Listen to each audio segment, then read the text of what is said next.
በውበቷ ለንግድና ቱሪዝም ባላት ምቾት በመሰረተ ልማት እድገቷ በሚያምረው የከተማነት እቅዷ ምክንያት በአራተኛ ደረጃ ያስቀመጥንላችሁ ኢትዮጵያዊት ከተማ ሐዋሳ ትባላለች።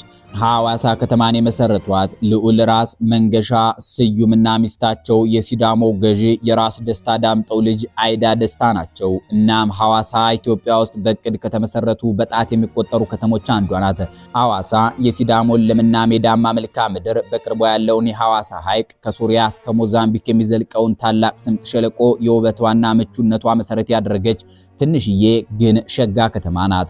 ሐዋሳ በ1949 ዓ.ም ተቆርቁራና የከተማ ፕላን ጥናት ተደርጎላት የሲዳሞ ጠቅላይ ግዛት ርዕሰ ከተማ እንድትሆን የተፈቀደው በ1953 ዓ.ም ነው። እድሜዋ 70 ዓመት እንኳን አይሞላም። ግን በታሪክ ተተዋት ወደ ኋላ የሚንጠራሩ ከተሞችን አስረስታ የ21ኛው ክፍለ ዘመን ተወዳዳሪ ከተማ ለመሆን ችላለች። ምንጮች ሐዋሳን የደቡብ ክልል ዋና ከተማ ሳለች በትልቁ እያደገች እንደነበር ይገልጻሉ። በተለይ በንግድና ከተማ ልማት የሚታወቁት ጉራጌዎቹ ገንዘባቸውን ሐዋሳ ላይ ያፈሱ ነበር ተብሏል። ከዚያ በተጨማሪ ለአዲስ አበባ ከተማ ባላት አንጻራዊ ቅርበት የተነሳ የጉባኤ ቱሪዝም ማዕከል ሆና በተለይ በኢህአዴግ ዘመን ተስፋፍታለች። እንደ ይስማዕከ ወርቁ ያለ ደራሲ ለኑሮ የመረጣት ተወዳጅ ከተማ ነበረች። ታላቁ ሰዓሊ እጅግ የተከበሩ የዓለም ሎሬት ሜትር አርቲስት አፈወርቅ ተክሌም በራሳቸው አሰራር ዘዴ ከሚገነቧቸው የጥበብ ቤቶቻቸው አንዱን ሐዋሳ ላይ ገንብተውታል። ሐዋሳ የደቡብ ብሔሮች ብሔረሰቦችና ህዝቦች የብዝሃነት ማዕከል ስለነበረች ውበት ፏፏቴ ሆኖ ይፈስላል ነበር።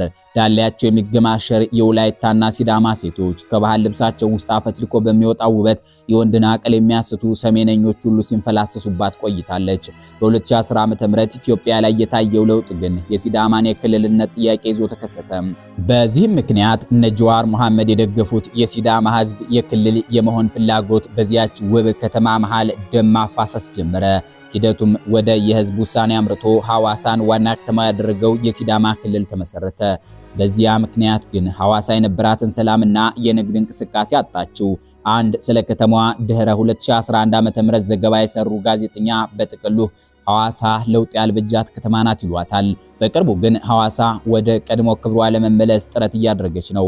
በተለይ በጠቅላይ ሚኒስትር አብይ አህመድ አነሳሽነት እየተሰራ ያለው የከተሞች ኮሪደር ልማት እያፈካት ይገኛል። ጠቅላዩም እዚያው ሐዋሳ ተገኝተው የሥራውን ሂደት ከመረቁ ወራት እየተቆጠሩ ነው። ከሁሉም በላይ ሐዋሳን ዳግም እንድትነሳ የሚያደርጋት ከሞጆ ተነስቶ እሷ ዘንድ የሚደርሰውን የፍጥነት መንገድ የመሳሰለው ግዙፍ ፕሮጀክት ሳይሆን አይቀርም።